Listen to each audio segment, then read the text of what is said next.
Salut à toutes, salut à tous, salut à moi, c'est Meds et aujourd'hui je vous fais une vidéo qui va servir à en introduire d'autres. Eh ouais, on va parler d'Isaac, The Binding of Isaac. Hein.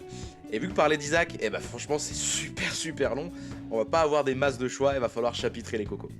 Donc ici on va juste se faire un petit topo sur Isaac, qu'est-ce que c'est quoi, qu'est-ce que ça mange un roguelike, et ensuite je vous mettrai en lien des playlists sur les différentes thématiques du jeu, type personnage, mécanique, etc. Les playlists seront pas à jour tout de suite, mais c'est pas très grave parce que de toute façon on a plein d'autres trucs à dire qui sont pas forcément tous autour d'Isaac. Ça va quand même être un peu le fil conducteur de la vidéo, je vais pas vous mentir, mais a priori on va pas parler que de ça. Parce que ouais, parler d'un jeu aussi représentatif de son genre qu'Isaac sans parler du genre en lui-même, c'est un peu criminel. Donc il va falloir qu'on fasse 2-3 détours et ça tombe très bien, j'adore digresser. Alors, pourquoi vous parlez d'Isaac déjà? Bon, déjà parce que Isaac, c'est un jeu que j'ai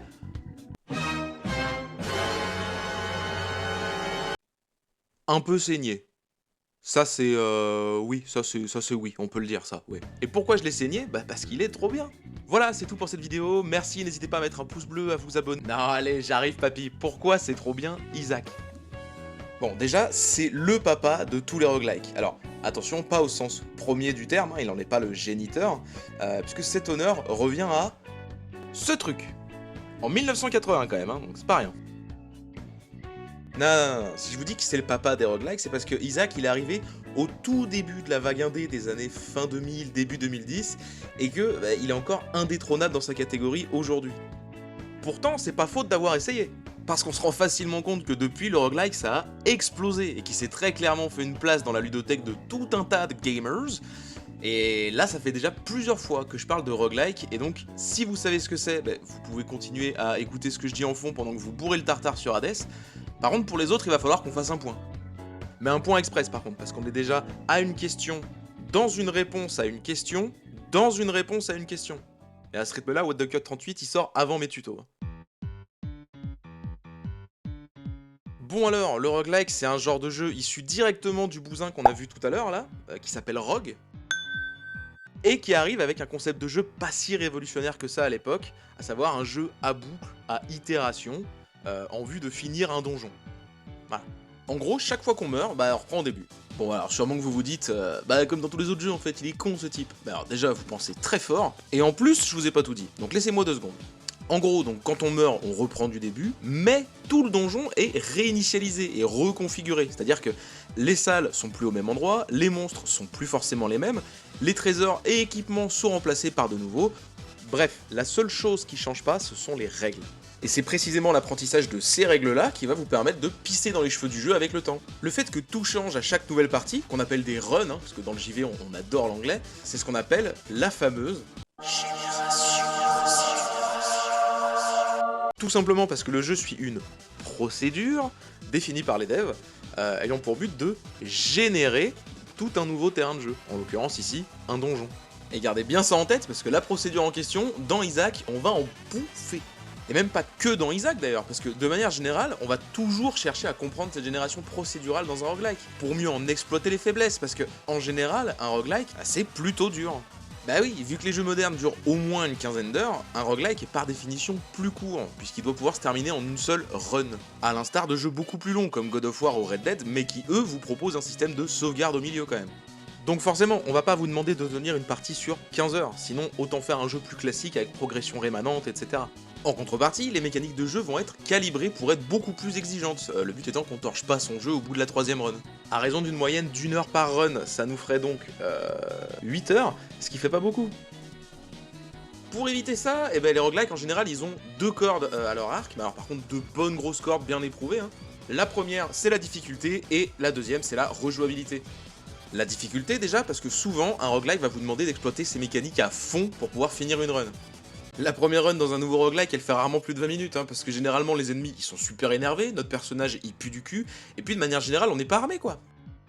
Et c'est là que l'apprentissage commence, parce que dans un roguelike, et c'est précisément pour ça que je fais ces tutos, le savoir c'est le pouvoir. Une fois que vous savez quels objets prendre, quels ennemis sont dangereux et lesquels sont inoffensifs, spoiler, aucun. Et de manière générale, comment fonctionne la génération procédurale, vous pouvez commencer à enlever votre armure et à enfiler chaussons et peignoirs, vous êtes chez mémé. Et c'est précisément pour éviter que vous n'ayez fait le tour du jeu une fois ces connaissances acquises, que le roguelike a une 2ème corde. son arc. La rejouabilité. Bah oui, parce que si arriver au bout d'une run dans un roguelike, ça voulait dire qu'on avait terminé le jeu, j'aurais pas l'air con avec mes 2000 heures sur Isaac, moi. Ouais, en fait, pour vous faire rejouer ces jeux-là, ils sont malins. Une fois que vous avez assimilé suffisamment de règles, de mécaniques et tout ce qu'il vous faut pour voir le bout du jeu, bah le jeu va vous mettre une carotte sous le pif pour vous filer une carotte. Que ce soit de nouveaux personnages, de nouveaux challenges, de nouveaux objectifs, tous les moyens sont bons pour vous faire comprendre que vous êtes en fait toujours une merde, et que si vous êtes venu au bout du jeu, c'est uniquement parce que le premier perso ou la première arme que vous pensiez éclater au sol, eh ben en vrai ils étaient fumés. Et c'est pour ça que petit à petit, le jeu va grimper dans les tours et devenir de plus en plus dur. Soit en augmentant frontalement la difficulté du jeu, façon un peu Dead Cells, Slay the Spire ou encore Balatro, soit en vous forçant à utiliser certaines armes ou certains personnages bien précis, beaucoup moins forts que ce que vous aviez au départ. C'est ce qu'on voit par exemple dans Hades, dans Isaac ou même dans FTL. Évidemment, le jeu vous demande pas de faire ça gratos, hein, il n'y a pas marqué une rêve de vieux ici. Par contre, en échange, le jeu va cacher derrière ces défis des unlocks stylés, des trucs plutôt kiffants à déverrouiller qui, une fois débloqués, vont plus ou moins vous permettre de vous venger du jeu. Ça peut être de nouveaux objets, de nouvelles armes, de nouveaux skins, voire même de nouveaux personnages. Bref, plein de trucs, mais de préférence des trucs un peu stylés quand même. Et ensuite, il y a toujours cette carotte ultime dans le roguelike, pour les gens un peu névrosés comme moi qui traînent encore 20 ans plus tard la frustration de jamais avoir pu finir un seul album de vignettes Panini, El Famoso 100%. Por ciento en italien. Parce que forcément, le jeu trouve un moyen d'enregistrer tous vos exploits et de vous les mettre en permanence sous le nez là. Un super exemple, c'est justement Isaac, avec son système de tampons par personnage qui vous permet de savoir à chaque fois que vous lancez une run, quels boss sont tombés et avec quel perso. Du coup, c'est pas compliqué, l'objectif de la run, il est tout trouver. Aller taper un boss qu'on n'a pas encore pété avec un perso. Merci, bonsoir. Et donc voilà ce que c'est un roguelike, c'est un jeu à run qui exploite la génération procédurale pour tout changer entre deux parties sauf les règles, généralement assez exigeant au début mais avec une grosse rejouabilité et surtout plein de mémerdes à débloquer. Enfin, ça c'est sa définition moderne, un peu fait à notre sauce, parce que vous vous en doutez, dans les faits, ça a beaucoup bougé dans le temps, mais voilà, pas le temps, flemme, voilà, on s'en fout. Oh bah ça tombe bien alors. Enfin, on s'en fout, oui et non, je fais quand même juste un disclaimer rapide pour les puristes, on va dire. Si vous voulez une définition plus scientifique, il y en a une qui est établie à la International Roguelike Development Conference de 2008, qui s'appelle la Berlin Interpretation, et qui prend en référence 5 jeux des années 80, dont Rogue justement. Donc je vous laisse vous y référer si votre truc c'est la méticulosité. Moi perso ça va, j'ai bien mangé déjà. Autre petite précision, parce que ça je sais que c'est un truc qui revient assez souvent quand on parle de roguelike, la différenciation entre roguelike avec un K et roguelite avec un T. Les roguelikes c'est quand tu perds vraiment tout entre deux parties, et le roguelite c'est quand il y a une partie de la progression qui est rémanente entre deux parties. Mais voilà, on fait souvent l'amalgame, de manière générale le terme roguelike est bien plus installé, la nuance est pas souvent très claire, donc de manière générale, on va continuer à dire roguelike, même si effectivement la nuance est valable. En tout cas pour nous, maintenant qu'on en est là, c'est cool, on sait ce que c'est qu'un roguelike. C'est cool, non? Non? Attendez, comment ça hors sujet? Oh putain, Isaac! Bon alors ok, Isaac c'est le patron du roguelike, il a plié le game avant même que game il y ait. Et pourtant Dieu sait que game il y a. Bah ouais, en gros, The Binding of Isaac première édition, ça sort en 2011, et à l'époque les roguelikes ça se bouscule pas. Il y a bien le célèbre Spelunky sorti en 2008 pour le concurrencer, mais c'est à peu près tout. Deuxième disclaimer assez rapide, juré c'est le dernier, j'ai appris pendant cette vidéo que toujours selon la Berlin Interpretation qu'on a vu tout à l'heure, les Pokémon Donjon Mystère et même le premier Diablo étaient considérés comme des roguelikes, mais Bon. Ah bon? Donc ouais, on va se contenter de notre définition, même si elle est moins exhaustive, je la trouve plus en adéquation avec les considérations industrielles de notre époque. Voilà, mais c'est perso. Et donc ouais, on a ce bon petit Spelunky qui ouvre la voie en 2008, tranquillou, puis plus rien, jusqu'à notre copinou, Isaac. A l'époque, le jeu est un jeu flash, ça veut dire qu'il se joue directement sur navigateur, et ça crée déjà son petit effet. Les mécaniques de roguelike plaisent, et ça suffit à faire débouler quelques poids lourds du genre dans les années qui suivent, et qui s'appelle Orio, FTL, et Rogue Legacy, et Don't Starve, et Risk of Rain. Bref, il y a du beau monde qui commence à débarquer, et clairement, Isaac il est bien gentil, mais un jeu flash ça va 5 minutes. Quand à côté t'as Don't Starve ou même ce vieux bougre de FTL, bah tu fais vite dépasser quoi. À ce moment-là, l'idée générale, c'est de dire bon, merci Isaac pour avoir braqué les projecteurs sur ce genre de jeu, Mais maintenant, papy, faut rentrer à l'EHPAD, tout le monde t'attend pour compter les haricots. Mais bah oui, il y a un mais, sinon il n'y a pas d'histoire, cette vidéo n'existe pas et je suis un abat-jour. Mais Isaac n'en est qu'en fait qu'à sa gestation. En gros, vu le succès du titre, et ce malgré un budget dérisoire, puisque le titre sort quand même, comme beaucoup d'autres, hein, d'une simple game jam à la base, l'éditeur Nicalis décide de rendre à Isaac ce qui est à Isaac, en développant un remake pur et simple du jeu. Et ouais, hein, fini le jeu Flash qui pue le zizi, maintenant on passe sous Unity. Un moteur de jeu très répandu chez les indés, car polyvalent, bien documenté et pas très cher. N'en déplaise à ce connard de Richitiello, ceux qui sachent, sacheront. Et c'est donc sur ce moteur que sort en 2014 The Binding of Isaac Rebirth. C'est LA version d'Isaac que tout le monde connaît aujourd'hui, c'est celle qui a accueilli d'ailleurs tous ses DLC, jusqu'au récent Repentance, hein, sorti en 2021. 2021 le dernier DLC, ouais, c'est pas une blague. Hein. Et avec Isaac, y a pas d'histoire de est-ce que tu joues avec tel DLC ou tel DLC, etc. Non. Si tu joues à Isaac, t'as tous les DLC. Point. Ouais, parce qu'avec Isaac, les DLC, c'est un peu compliqué. C'est pas seulement du nouveau contenu, c'est aussi et surtout l'implémentation in-game des modes les plus populaires chez les PCistes. Les consoleux vous remercient. C'est des améliorations d'UI, c'est du travail de resprite et même du rééquilibrage bien énervé. Il y a carrément des balance patch dans les DLC. Tu me manques si fort. Bref, jouer à Isaac sans les DLC, c'est comme jouer à un MMO avec une version d'il y a 3 ans. Tu passes à côté de plein d'améliorations d'ergonomie, et dans tous les cas, t'es plus dans la méta. Tout ça combiné, ça fait qu'aujourd'hui le jeu il accuse pas loin de 10 ans de développement. Alors, à équipe réduite, certes, parfois même très réduite, hein, mais ça a permis au jeu de peaufiner l'ensemble de ses mécaniques et surtout d'écouter les retours de sa communauté, qui a fait que grandir pendant ce temps. Aucun roguelike ne peut se targuer d'avoir autant de temps de développement dans les pattes. Aucun. Et pourtant, comme on disait, la mode du roguelike, elle était déjà largement lancée à l'époque de l'ancêtre Flash. C'est juste que le roguelike, il se rattachait à tout ce qui était jeu indépendant, et que le jeu indé, à ce moment-là, c'était encore une niche. Donc, t'étais dans une niche dans une niche. C'est tout flou, tout potiche. Heureusement, cette niche de jeu indé, elle allait connaître une ascension fulgurante dans les années 2010, et même encore jusqu'à aujourd'hui, hein, en juin 2024, grâce à une industrie du AAA qui saoule tellement tout le monde à ressortir encore et encore la même formule, laquelle lui fait de la pub tout en sabotant la concurrence. On peut quand même lui dire merci. Et dans cette scène indé, les roguelikes vont inonder l'espace. Hades, Darkest Dungeon, Crypt of the Necrodancer, Enter the Gungeon, Dave the Diver, Dredge, Slay the Spire, Roguebook, Rogue Legacy 2, Hades 2... Ça fait du monde, et le pire, c'est que Neon Abyss, Risk of Rain 2, Have a Nice Death, Dead Cells, Don't Starve Together, Rogue Lords, Dome Keeper, Curse of the Dead Gods, Dungeon of the Endless, Returnal... Ok, oui bon, effectivement ça pèse, mais c'est pas... Cult of the Lamb, Skull the Hero Slayer, Vampire Survivors, Inscription, Balatro, Darkest Dungeon 2, Dicey Dungeon, Children of Morta, Moonlighter... Ok, il y en a des pleines brouettes. Et là, si vous connaissez pas trop les roguelikes, vous avez peut-être l'impression que j'ai fait les fonds de tiroir pour écumer la catégorie, mais même pas. C'est l'inverse, je vous ai sorti que les bangers. Des roguelikes, si j'englobe les moyens et les mauvais, mais il y en a plein. Et même là, parmi les bangers, j'en oublie parce que, excusez-moi, on peut pas jouer à tout, encore moins quand on est occupé à passer 2000 heures sur The Binding of Isaac, que j'ai même pas compté dans cette liste du coup.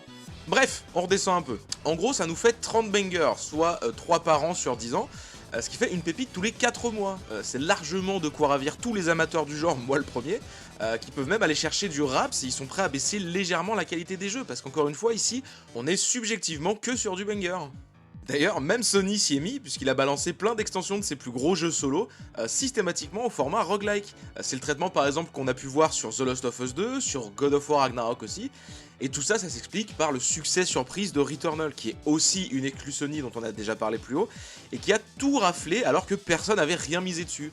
Tout simplement parce que ça a été le premier jeu AAA, comprendre à gros budget, à lui aussi faire du roguelike. Si on exclut le premier Diablo, que certains considèrent comme un roguelike, mais bref, j'ai pas le temps. Maintenant, la vraie question, c'est comment est-ce qu'on est passé d'une niche dans une niche à un truc aussi populaire que ça?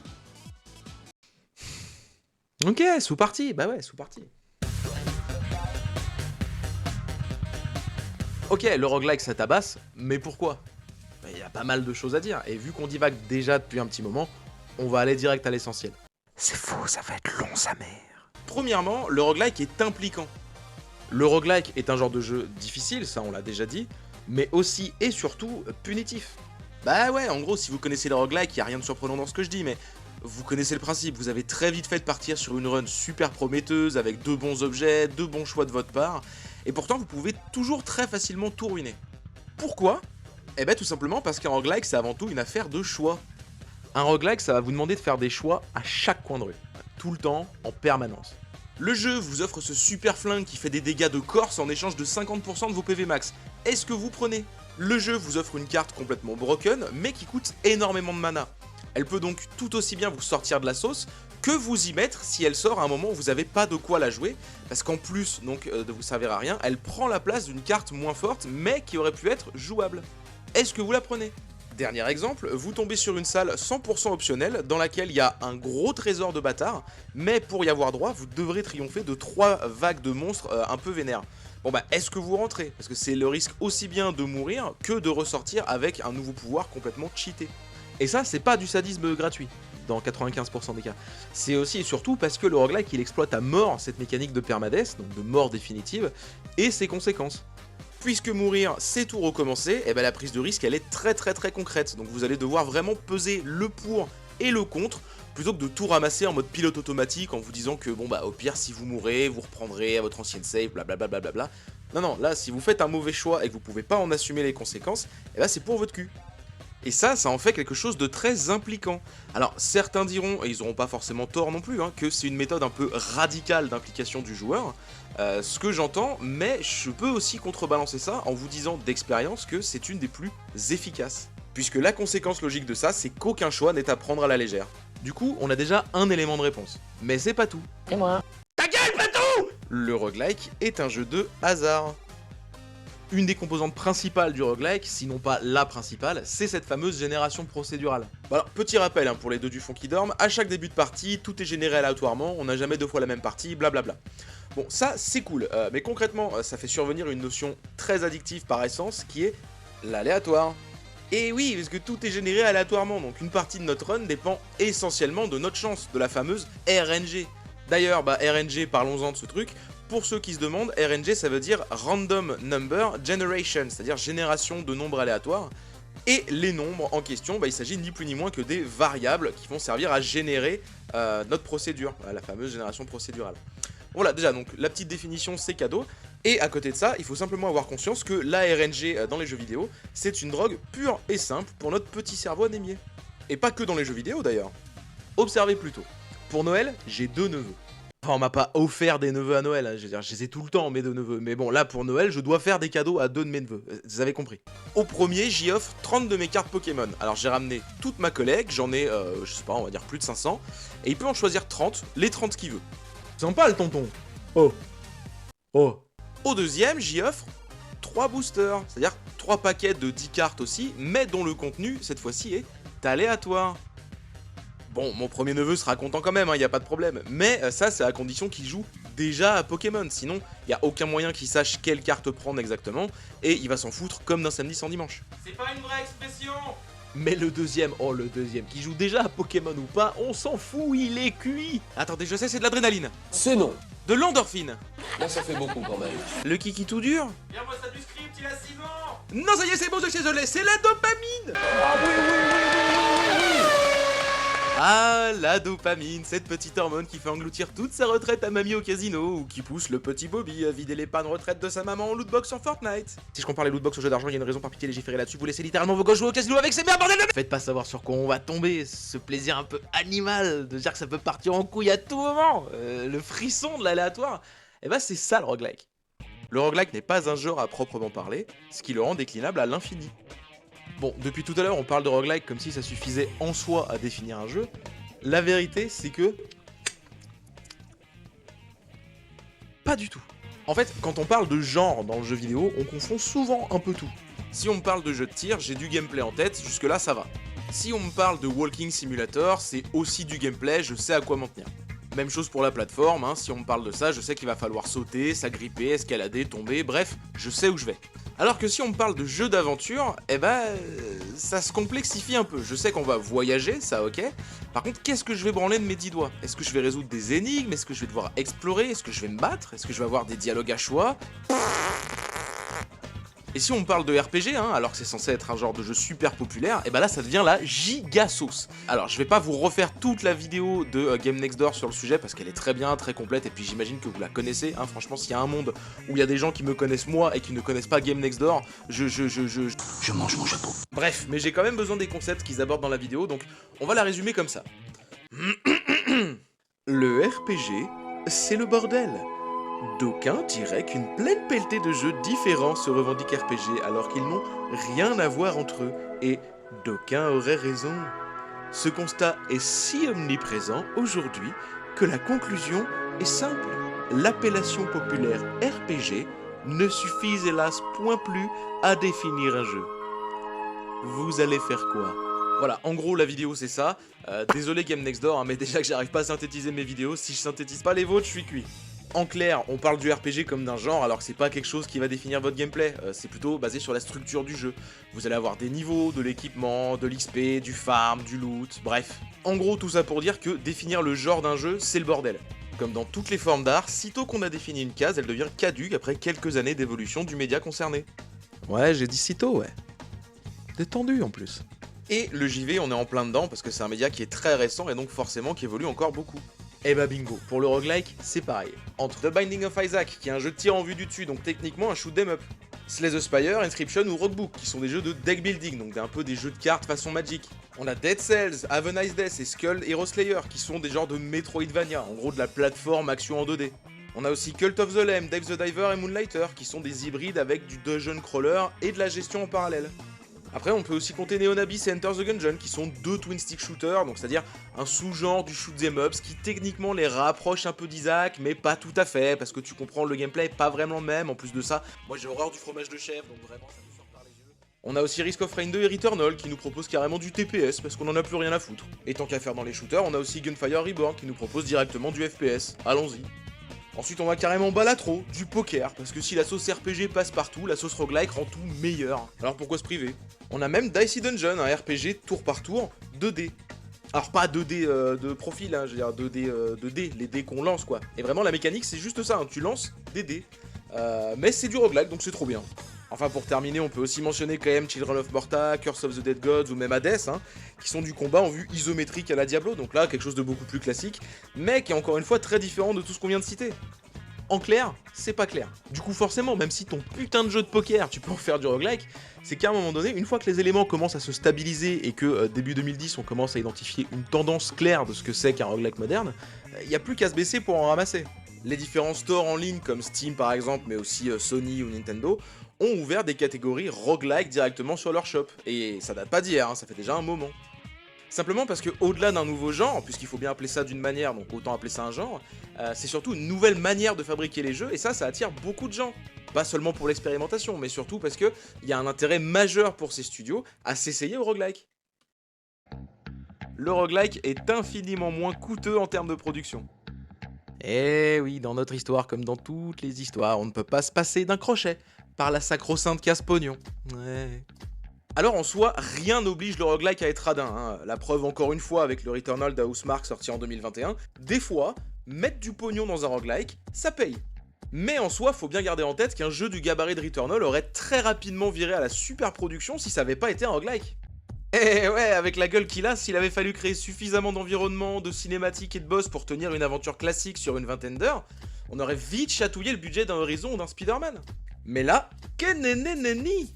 Puisqu'un roguelike consiste à visiter les mêmes environnements, les mêmes monstres et les mêmes boss, mais simplement réagencés différemment à chaque partie, bah c'est une énorme économie de moyens qui exige en retour de redoubler d'efforts sur l'équilibrage forcément.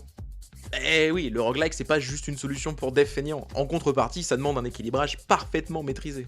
Bah ouais, dans les faits, puisque tout est généré aléatoirement, il faut que peu importe les monstres, les salles, les armes et les boss que tu rencontres, t'aies forcément une chance de t'en sortir. Dans un jeu classique, c'est beaucoup plus simple à mettre en œuvre, hein, parce que tu peux laisser du soin à tel endroit précisément, une arme à tel endroit précisément, sachant que voilà, le joueur tombera forcément dessus. Mais ici, que neneneneneni, la courbe de difficulté est fatalement randomisée. Aléatoirisée, si vous préférez le François. Ce qui fait que la moindre décision, comme rajouter 10% de vie à un mob ou augmenter de 10% les dégâts d'une arme, eh ben ça peut très vite rendre le jeu trop simple ou au contraire trop dur, et ça demande une vraie maîtrise de son sujet, ainsi que beaucoup de playtest. N'est-ce pas? Fous-moi le camp, ouais. Alors certes, ça demande un travail d'équilibriste beaucoup plus conséquent, et ça crée un risque supplémentaire que le jeu échoue. Mais en contrepartie, eh ben, ce travail d'équilibriste, il peut être fait par une petite équipe, au lieu de payer 30, 60 ou 100 graphistes pour créer des assets graphiques qui vont se renouveler sur toute la durée du jeu. Ici, on peut simplement réutiliser les mêmes et les réagencer différemment à chaque partie. Malin. C'est donc assez logiquement et très naturellement que la révolution indépendante du jeu vidéo des années 2010 a fièrement revendiqué le roguelike, permettant à des studios plus petits et moins expérimentés de sortir leur épingle du jeu face à des Call of Duty, des Assassin's Creed ou des FIFA qui étaient encore à ce moment-là le roguelike est donc devenu malgré lui l'un des porte-étendards d'une génération de créateurs auxquels l'industrie ne voulait pas faire de place et qui s'en sont donc fait une tout seul en usant simplement d'ingéniosité. Eh oui. Donc jusqu'ici on sait pourquoi ces jeux sont aussi engageants qu'addictifs et pourquoi les devs y trouvent leur compte. Bon, ça va. Maintenant, il reste quand même à se demander pourquoi les gens ont commencé à les acheter. Le roguelike est la réponse logique à un public jeu vidéo qui vieillit. Parce que oui, le dernier élément manquant du puzzle, c'est ça. Si une fois lancés, on sait que les roguelikes sont vite prenants avec tout ce qu'on a vu, de base, ils viennent de l'indé, donc ils ont des graphismes beaucoup plus modestes par rapport à ce à quoi on pourrait s'attendre aujourd'hui, et on peut se le dire, ils sont quand même beaucoup moins aguicheurs qu'un Crysis ou qu'un The Last of Us. D'ailleurs, on se le dit, les roguelikes sont moins aguicheurs qu'un Crysis ou qu'un The Last of Us. Même si The Last of Us, voilà, il aime bien me faire mentir, parce qu'il en a fait du roguelike après. Bah ouais, mais il se fout de ma gueule lui aussi. Et on peut se le dire aussi, ces jeux-là ont encore de beaux jours devant eux. Si tant est que les maisons mères arrêtent de faire n'importe quoi avec leur studio. Mais pourtant, aujourd'hui, les roguelikes, c'est devenu inesquivable. Alors, la raison que j'avance ici, c'est une théorie perso, mais c'est une théorie à laquelle j'arrive pas trop à donner tort, donc c'est pour ça que je l'aime bien aussi. En fait, le jeu vidéo, c'est un médium qui est encore très récent. On va faire simple, tout ce qui se passe avant 1983, c'est de la préhistoire. En 1983, vous connaissez l'histoire, le crack du jeu vidéo, blablabla, il y a tellement de jeux pourris qui sortent sur le marché en même temps que le jeu vidéo passe à 2 doigts de disparaître, vous connaissez les bails. Les beaux, les bails. C'est à partir de là que Nintendo arrive avec sa fameuse NES et que l'histoire du jeu vidéo, la vraie, commence. Désolé hein, les 2 premières générations, mais si on peut même pas dire console mais qu'il faut dire micro-ordinateur, c'est même pas la peine, on s'en sortira jamais. Et donc pour faire revivre le jeu vidéo, il faut un de ces trucs dont raffolent les industriels d'aujourd'hui, un plan marketing super clair, un public méga ciblé et s'acharner sur lui et seulement sur lui. À partir de 1983 et jusqu'au milieu des années 90, ce public il est clair, c'est les gosses. Amis québécois. Les jeux vidéo, c'est pour les gosses, point barre. Si tu oses aller contre ça, tu es puéril et c'est marre. Ce qui fait que pendant 2 générations, donc NES, Master System, puis Super NES, Mega Drive, le jeu vidéo, c'est les gosses. Soit. Puis arrive... Et là, on évolue, on passe sur des jeux pensés pour les ados. Une histoire d'amour impossible et de haine qui n'en finit pas. On commence à avoir des héros sexués, à avoir des intrigues politiques, des personnages mieux écrits... Enfin, mieux écrits. Déjà, ils sont écrits. Ah. Bref, le public adepte du jeu vidéo a grandi, et c'est parce que PlayStation l'a compris qu'ils arrivent à détrôner l'indétrônable, le saint patron Nintendo. Là, c'est pareil, comme pour sa phase enfant, le jeu vidéo va rester dans cette phase adolescente pendant 2 générations, donc PS1, PS2, Nintendo 64, GameCube, etc. C'est d'ailleurs sur cette période-là hein, que Sega disparaîtra, puisque eux aussi, ils ont piffé que être en phase avec son époque c'était important, et ils ont voulu damer le pion à leurs concurrents avec une Dreamcast hyper en avance sur son temps, malheureusement, trop. Puis arrivent les générations HD au milieu des années 2000, et à ce moment-là, les ados des années 90, ce sont de jeunes adultes. Études supérieures, entrée sur le monde du travail, bref, leur vision du monde se définit et les jeux tentent de suivre. On arrive avec des jeux globalement bien mieux écrits, un niveau d'écriture globale bien plus fin, globalement, hein. Et même la grande saga GTA tente un commentaire politique plus pertinent et un peu moins grotesque qu'à son accoutumée avec GTA 4, même si pour moi la consécration ça reste The Last of Us qui prouve que quand il s'agit de raconter des histoires fortes et matures, eh ben on n'a plus rien à envier au cinéma. Même s'ils finiront quand même par en faire une série 10 ans plus tard, mais bon. Business is business, poupouz is flouflouz. Et j'adore Pedro Pascal et Bella Ramsey, mais clairement Joel c'est Hugh Jackman et Ellie c'est Ellen Page. Bon, bref. Ce que je veux dire, c'est que le jeu vidéo croit qu'il choisit son audience, alors que la réalité nous a plutôt prouvé l'inverse. C'est le public qui choisit de quoi est faite l'industrie, pour peu qu'on lui laisse le choix. Devenir Helldiver peut entraîner la décapitation. De fait, le four monumental de Duke Nukem Forever n'aura laissé personne indifférent. C'est quoi ce bordel? Duke, t'as pas le temps de jouer avec tes boules. C'est faux, tout le monde s'en est foutu. Et le fait que les platformers mignons et colorés où on joue en animal soient derrière nous ne chagrine plus grand monde, si ce n'est les derniers studios à avoir tenté d'en proposer, qui ont donc fait un four phénoménal. Déjà parce que ce que je décris ce sont des tendances d'industrie, mais qu'il existe toujours tout un tas de niches pour les gens à qui ça manque, par exemple les jeux Lego ou les jeux pas de patrouille, et le fait que ces œuvres passent au statut de niche, pas de patrouille, niche, on est bon? Allez, on est bon. Signifie simplement qu'elles ont moins de moyens qu'avant, pas qu'elles n'existent plus. Sachant que du côté des platformers, qu'est-ce que tu veux faire quand ça fait 40 ans que Mario met la douille à tout le monde? Et si je vous raconte tout ça, c'est parce que vous devez vous rendre compte que chronologiquement, on se rapproche de la période dont on parlait tout à l'heure, 2010-2015. L'arc, les flèches, tout ça. Et en fait, ces jeunes adultes, ces étudiants qui jouaient sur PS3, Xbox 360 ou PC, eh ben ils ont fini leur mue. Ils sont parents, chefs d'entreprise, globetrotters ou que ne sais-je, mais bref, dans tous les cas, ils ont des responsabilités, ce sont des adultes, des vrais. Et si vous faites partie de ces joueurs, qui ont donc entre 25 et 45 ans aujourd'hui grosso modo, vous devez bien vous rendre compte d'une chose, jouer, c'est compliqué. Déjà, il faut du temps, ce qui est loin, mais alors très loin. D'être facile à trouver, mais en plus de ça, encore faut-il avoir l'énergie pour jouer. Parce que, bon, le but c'est pas d'ouvrir une réflexion sociétale, mais on est d'accord pour dire que nos vies d'aujourd'hui sont plutôt fatigantes, donc quand bien même, miracle, tu réussis à te dégoter 2 heures tout seul un dimanche pour geeker, et bah tu lances une pièce, pile, tu t'endors devant un film, et face, tu t'endors devant la console. Bon, je grossis un peu le trait, mais l'idée c'est de comprendre que dans cette configuration, par exemple, on a envie de se lancer un gros RPG. Bon bah, à raison d'une demi-heure par soir, grosso modo, entre les quêtes annexes et tout le tintouin, on verrait pas le bout du scénario avant je sais pas combien de temps, on pourrait pas s'immerger pleinement dans l'univers, et finalement, on en viendrait à compter les minutes pour essayer d'en rentabiliser au maximum, le plaisir serait au mieux éphémère et au pire artificiel. Et c'est dans ce schéma-là que s'inscrit notre solution. Le roguelike, dans cette situation-là, bah il est parfait.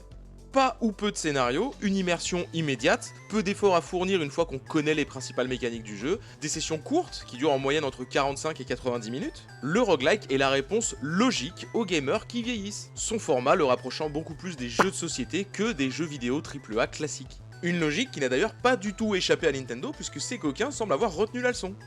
Bah ouais, en gros, après s'être fait damer le pion générationnel avec Sony au point de s'enfermer dans cette image d'entreprise pour enfants pendant très longtemps, et encore un peu aujourd'hui d'ailleurs, et bah finalement la Switch aujourd'hui c'est la proposition parfaite pour les parents et autres adultes actifs. Pourquoi ? Bah parce qu'à la maison on a une console finalement pas si différente de ce qui se fait ailleurs, avec du party game, on a Mario, Zelda, Pokémon, de quoi gérer les gosses et les soirées entre potes, mais à côté de ça la Switch c'est aussi et surtout une console hybride qu'on va pouvoir trimballer partout avec nous pour tester nos petites geekeries dans notre coin. Que ce soit dans un sac à dos ou dans une mallette, c'est toujours très facile d'emmener sa Switch partout avec soi, et ça permet justement à la plateforme de devenir une référence pour beaucoup de studios indépendants. C'est pour ça que dans beaucoup de cas qui nous intéressent ici, parce qu'on parle de jeux indés et de beaucoup de roguelike en l'occurrence, et bah beaucoup de ces jeux sortent d'abord sur PC et Switch, et dans un second temps seulement arrivent sur PlayStation et Xbox. Et donc c'est pour ça que la Switch s'est naturellement imposée comme la meilleure copine des devs indés, et donc des devs de roguelike en général, et donc des gens qui kiffent les roguelike en général, et donc de moi.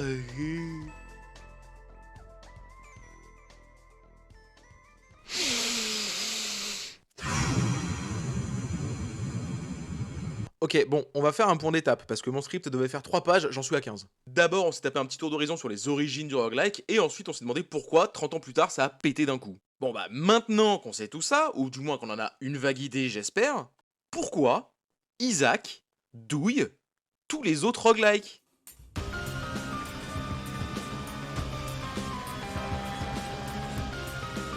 Bon alors, heureusement, on devrait en avoir pour un peu moins longtemps cette fois-ci, mais du coup, pourquoi Isaac, il est aussi prenant ?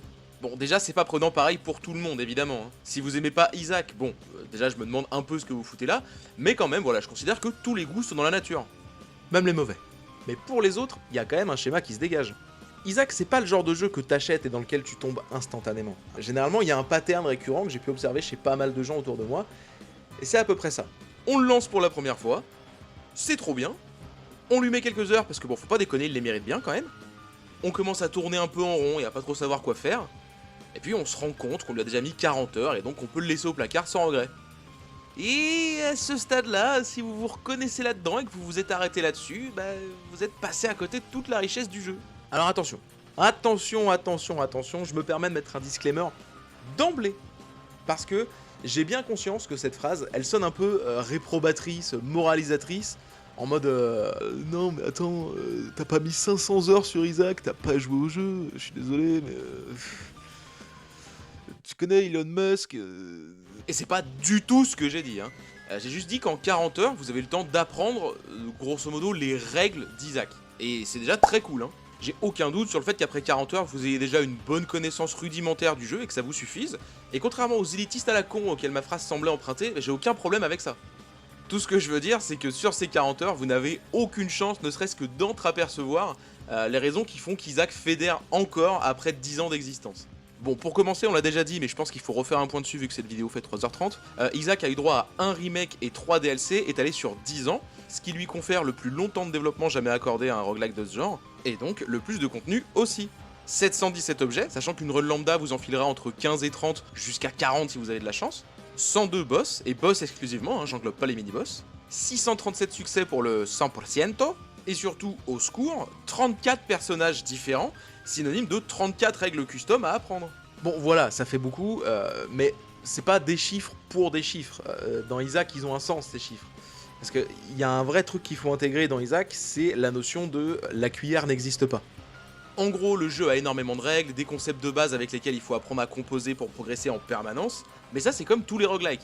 Ce qui démarque Isaac, et c'est ce que je dis souvent à son sujet, c'est qu'il y a toujours au moins 2 exceptions à chaque règle. Et quand je dis chaque règle, c'est chaque règle. Donc connaître ces règles, c'est bien, mais ça c'est juste un prérequis pour jouer à Isaac à fond. Le but d'Isaac, c'est de faire péter chacune de ces règles pour faire du jeu votre petite... Alors, évidemment, ça a les inconvénients qui sont inhérents à ce genre de jeu. Déjà, pour briser les règles, il faut déjà les apprendre, et ça, ça prend du temps. Il faut jouer, mourir, rejouer, remourir, se rappeler aussi, parce que c'est pas évident. Des fois, il faut faire la même erreur plusieurs fois pour dans un premier temps déjà la comprendre, et ensuite la retenir. Et une fois cet effort fait, n'importe quel roguelike vous fout la paix, et vous laisse vous amuser avec ces systèmes de jeu si durement appris. Mais pas Isaac. Enfin, pour être exact, vous avez le choix. D'un côté, vous pouvez continuer à jouer normalement, avancer en ramant un petit peu, mais ramener des succès au prix des larmes et du sang. Mais de l'autre côté, c'est là que ça devient intéressant, vous pouvez prendre conscience que toutes ces règles sont potentiellement contournables. Et c'est précisément quand on conscientise ça que la spécificité d'Isaac elle commence à se dessiner. Pour illustrer tout ça, je vous propose de revenir un petit peu sur les fondamentaux. Dans Isaac, comme dans tous les roguelikes, vous le savez maintenant, il y a beaucoup d'aléatoires, que ce soit vos armes, vos ennemis, vos drops, etc. Mais ce qu'Isaac vous propose, c'est de vous donner les armes pour influencer cet aléatoire. Ça change tout. Et c'est sur ce terrain-là qu'Isaac va briller. Là où plusieurs œuvres vont marquer en brisant le 4e mur pour impliquer le spectateur dans son histoire ou dans son récit, Isaac il va impliquer le joueur dans la destruction et dans le détournement de ses règles. On peut presque parler de 5e mur, celui qui régit l'interaction entre un joueur et l'œuvre à laquelle il joue. Un 5e mur qui serait donc exclusif aux jeux vidéo puisqu'il se baserait sur la spécificité du médium concerné, à savoir l'interactivité. Et autant briser les règles d'un jeu ça se fait à balle dans le speedrun, c'est même un peu le concept du truc, autant c'est très rarement au centre de la boucle de gameplay du dit jeu. Là comme ça en contre-exemple j'ai que Baba Is You. Tenez, on va s'illustrer ça à la cool, ce sera plus parlant. Vous voyez déjà les vieux qui se bousculent aux machines à sous du casino. Bon, on va se servir d'eux. Comme exemple, j'ai pas parlé d'abus, de personnes... Oh, tout de suite. Là. Bon bref, on prend nos vieux. Imaginez que de temps en temps, complètement aléatoirement, dans leur gobelet à monnaie à la con là, le casino leur donne une pièce violette, au lieu d'une pièce normale, qui multiplie par 3 les chances de gagner le jackpot. Non seulement ça change tout, mais en plus il va y avoir une économie parallèle en pièces violettes qui va se créer, pour laquelle personne n'est prêt. Bon, déjà à ce stade, il faut tripler le nombre de défibrillateurs dans la pièce, mais imaginez maintenant qu'en plus de ça, le casino vienne leur dire qu'en commandant un café, ils ont 10% de chance d'obtenir une pièce violette avec. Bon, à ce stade, faut installer directement un service de cardiologie devant les machines à sous, mais imaginez encore que maintenant je vous dise qu'en réalité, les pièces violettes, elles servent à rien, et que vous pouvez simplement appuyer sur un bouton pour que la machine à sous prenne toutes vos pièces normales pour des pièces violettes, et inversement, vos pièces violettes pour des pièces normales. Non seulement ça va tout changer par rapport aux machines à sous en elles-mêmes, mais même sur ce marché parallèle des pièces violettes, vous allez avoir un ascendant de fou furieux. Bon, j'arrête la métaphore, vous voyez l'idée. En fait, à chaque fois qu'on dézoome d'un cran, on prend conscience d'une couche de jeu supplémentaire qu'on pensait faire partie des murs, puisqu'habituellement, voilà, les règles du jeu sont considérées comme immuables. Mais pas ici. C'est ce qui fait qu'après 2000 heures de jeu, j'apprends encore des trucs, parce que chaque objet, chaque salle et chaque personnage sont un enchevêtrement de conditions qui, si vous arrivez à les exploiter, peuvent faire de vous un dieu. On considère d'ailleurs souvent au début du jeu que chaque run n'est pas gagnable, ce qui ferait d'Isaac un roguelike mal calibré, mais une fois qu'on maîtrise parfaitement ces règles, chaque run devient de fait gagnable. Si tant est qu'on joue pas un perso de l'enfer, genre Tainted Jacob ou Tainted Lost, mais ça, on s'en reparlera en temps et en heure. Ce qui rend Isaac fou, c'est ça. Déjà, c'est la quantité surréaliste de mécaniques d'aléatoire présentes à chaque instant du jeu. Pour commencer, vous aurez évidemment de l'aléatoire dans votre map, dans vos salles d'objets, dans vos boss et récompenses de boss, dans vos pilules, dans vos devil deals, dans vos trinkets, dans vos drops de fin de salle, dans vos coffres, dans vos mendiants, dans les machines à sous, dans les secret rooms, dans les super secret rooms, dans les ultra secret rooms, dans les sacrifice rooms, non pardon, à chaque passage sur les pics d'une sacrifice room, dans les raid rooms, dans les curse rooms, dans les librairies, dans les planétariums, dans les arcade rooms, dans les shops, dans les salles de dés, dans les salles au trésor, dans les auberges, dans les synergies, dans les feux, dans les cacas, dans les cailloux, mais putain, mais qu'est-ce que... Il se passe pas 30 secondes sans qu'une mécanique d'aléatoire soit impliquée, Boudiou. Mais en plus de pousser les mécaniques d'aléatoire à leur paroxysme, il vous en remet aussi les rênes, vous proposant à l'occasion de voir à quel point vous pouvez pousser le jeu dans ses retranchements. Et tout ça, ça fait des runs super engageantes, parce que entre les synergies d'objets, parce que oui, 717 objets, mais pas juste 717 objets individuels. Ce sont 717 objets qui synergisent. Donc ramasser un objet, c'est pas juste ramasser l'objet en question, c'est ramasser la possibilité d'une synergie de zinzou. Entre les synergies, donc les étages à retourner, les salles spéciales à aller arnaquer et tout le tintouin, et ben vous avez très vite fait de transformer une partie de 40 minutes en une partie de 2 heures. Vous pouvez tripler le temps de votre run si vous voulez tout exploiter, c'est vous dire.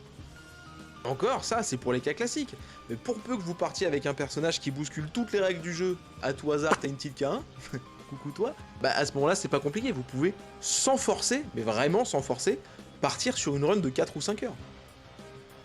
Oui, le contenu d'Isaac est déjà énorme quand on prend les données chiffrées qu'on a vues ensemble tout à l'heure, mais ça devient juste vertigineux quand on prend en compte toutes les manipulations possibles sur notre environnement et tout ce qu'il est possible de faire dans le jeu.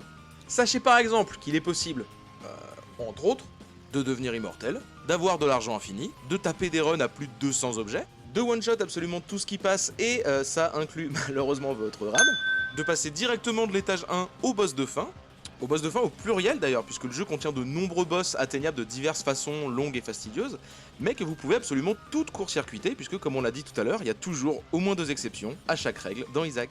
Disponible sur toutes les consoles, visuellement très accessible et avec une difficulté qui va du « allez, juste une petite partie pour me détendre » à « mais pourquoi je joue à ce jeu de merde ?» Isaac, c'est le roguelike qui a mis tous les potards au max. C'est le plus addictif, c'est le plus aléatoire, c'est le plus inépuisable, tout simplement. Et si, comme je l'ai dit, l'un des défauts de ce type de jeu aussi riche, c'est de manquer d'accessibilité dans la transparence qu'il offre aux joueurs vis-à-vis de ses mécaniques, et bah c'est sans compter sur sa communauté qui, comme pour beaucoup de jeux, rendent le jeu accessible à ceux qui ont, genre, je sais pas, une vie, par exemple. Et perso, c'est grâce à cette communauté que je me suis remis au jeu, à une époque où j'étais déjà dans cette optique de bon, je lui ai mis les 60 heures qu'il méritait, c'est bon, j'ai vu Isaac passer à autre chose. Enculé.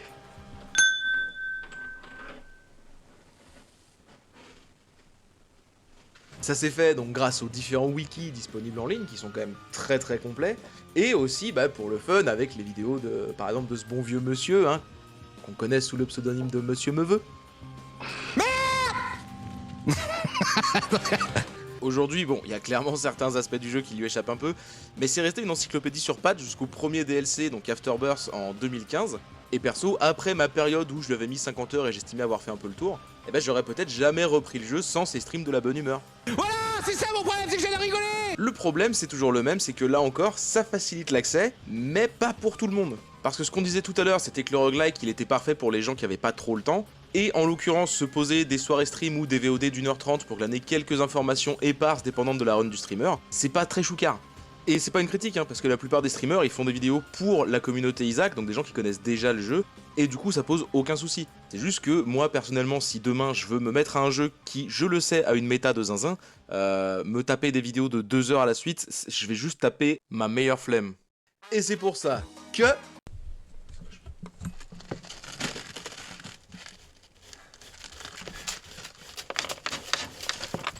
Attention, on y arrive.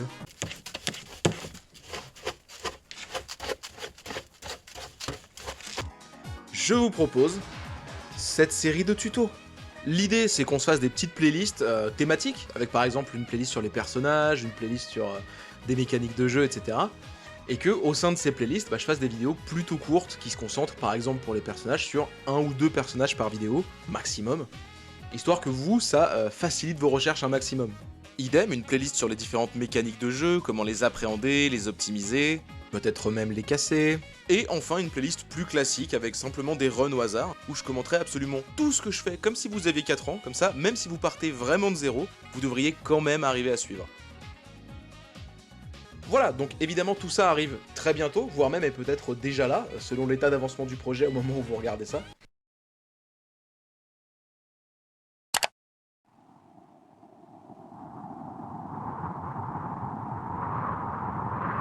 La première règle du Fight Club est... Ne jamais faire confiance à un random sur YouTube. Pour ma part, bah déjà, merci de fou, parce que si vous en êtes là, bah déjà c'est que vous n'êtes pas trop emmerdé en regardant tout ça, et pour moi, bah, c'est déjà énorme. Si vous avez des remarques à me faire, positives ou négatives, bah, allez-y, je suis preneur, restez juste courtois, voilà, c'est le seul truc que je demande. Si vous avez aimé mais que vous n'avez rien à dire, eh ben, pouce bleu, abonnement, salade, tomate, oignon. Pour ma part, bah, c'était très cool de faire cette première vidéo, c'est un tout nouvel exercice pour moi, mais en tout cas, j'ai trouvé ça super marrant. Et puis bah forcément voilà, vu que c'est une première, je sais très bien qu'il y a des erreurs, c'est pour ça que je vous demande vos retours. Bon, la plus évidente étant cette caméra. Coucou toi. Sur ce, bah moi je vous fais des petits bisous, et puis je vous dis bonne journée ou bonne soirée en fonction, et puis surtout, bah à bientôt. Tchou.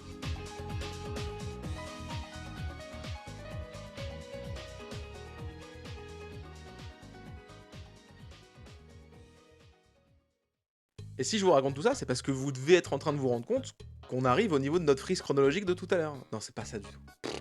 La la la la la. Allez. Bon, j'arrête la métaphore, mais vous avez compris l'idée. Chaque fois qu'on dézoome d'un cran, eh ben, on prend conscience de ta mère la pute. Ben oui, le roguelike, c'est pas... Oui, bah oui. Spoiler, aucun. Même les mauvais. Et pourtant, comme on le disait tout à l'heure, hein, la mode du roguelike, elle était déjà lancée avec l'ancêtre Flash. C'est juste que le roguelike, ça fait partie d'un tout. Et je suis une libellule. Oh oh oh oh oh oh. Ça fait du monde. Et le pire, c'est que des fois, je mange des gens. Et pourtant, comme on le disait tout à l'heure, la mode du roguelike, elle était déjà lancée avec...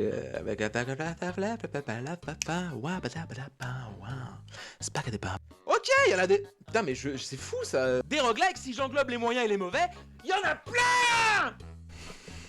Ouais, peut-être pas besoin de gueuler autant, mais... Une des composantes plein... Ok, page 13. Ça avance bien, là. J'avais pas ce bug de caméra qui fait que tout ce que je tourne, potentiellement, ça servira à rien. Ce serait cool, hein. Avec ma vieille mouille, là. Pour ma part, bah déjà, merci de fou, parce que si vous en êtes là, c'est que vous êtes pas trop emmerdé. Ah là là là. Pour ma part, bah c'était vraiment très cool de faire cette première vidéo. C'est un exercice qui est tout neuf, que je connais pas du tout, donc excusez, voilà, les approximations, tout ça. La caméra pétée, je connais. Voilà, je sais déjà. Une remarque qui a pas